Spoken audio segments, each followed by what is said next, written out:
Salut. Donc ceci est un exercice pour travailler un peu le swing de golf dans sa globalité. Et ce que l'on va faire, c'est qu'on va diviser le swing de golf, si on veut, en sections différentes.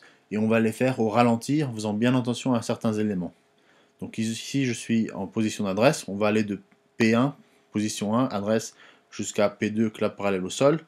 Donc pour aller d'une position à l'autre, ici, il y a un léger mouvement de flexion et déflexion au niveau des genoux, une rotation au niveau des hanches, au niveau du buste, des épaules. L'épaule gauche commence à aller vers le bas, la tête reste centrée, le poignet avant commence à charger. Ce qui est le plus important ici, c'est vraiment que la tête reste centrée.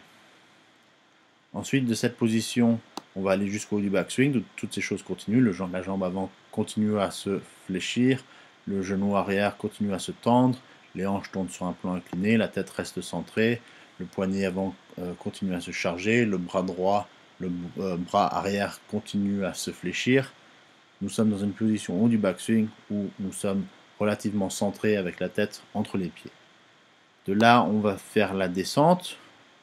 Lors de la descente, le poids, les hanches vont se décaler vers l'avant. Le bras gauche va commencer à longer la poitrine, tel que ici en position P6, clap parallèle au sol. Le bras gauche intersecte le golfeur au niveau de la ceinture, comme quand on voit de face ici. Donc l'intersection se situe ici, donc au niveau de la ceinture, de la boucle de la ceinture. Le bras droit ne s'est pas décollé du flanc. On voit le genou avant qui se trouve bien devant le talon du pied avant, donc on voit bien le transfert de poids. La tête reste centrée. De là, on va aller jusqu'à une position juste après l'impact. Le golfeur est en train de faire une extension maintenant. Donc les jambes sont en train de se tendre, le bassin, le niveau de la ceinture est en train de se relever, le buste fait une extension également, la tête reste centrée, les bras restent relativement tendus. Ensuite, de là jusqu'à la fin, le golfeur continue l'extension, une légère flexion du bras arrière, légère également du bras avant. Le golfeur finit avec la tête centrée entre les pieds. Donc maintenant je vais faire l'exercice à pleine vitesse, mais encore en le faisant comme un exercice. Donc là je vais le jouer live, pas au ralenti.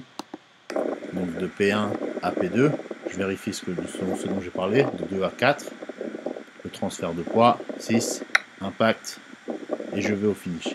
Et je fais ça plusieurs fois d'affilée pour bien avoir en tête les mouvements différents que je suis en train de réaliser lors d'un swing de golf. Merci.